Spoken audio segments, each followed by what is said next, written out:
গতকাল বুধবার গোপালগঞ্জে জাতীয় নাগরিক পার্টির পদযাত্রা ঘিরে দিনভর দফায় দফায় হামলা, সংঘর্ষ, ভাঙচুর ও অগ্নিসংযোগের পর রাত থেকে চলছে কারফিউ।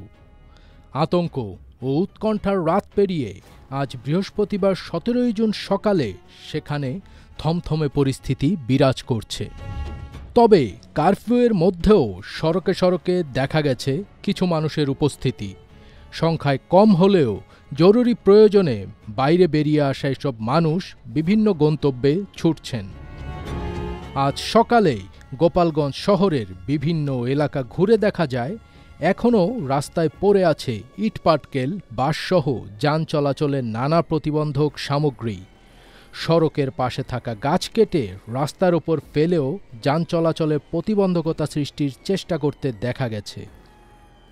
আইনশৃঙ্খলা বাহিনী গোপালগঞ্জে বেশ তৎপর অবস্থায় রয়েছে।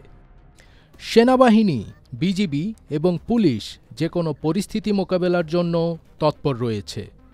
রাস্তায় রাস্তায় তাদের টহল লক্ষ্য করা গেছে।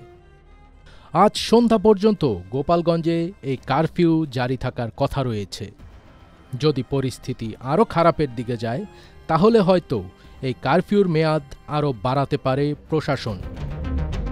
ফজবির তাজ, এটিএন বাংলা।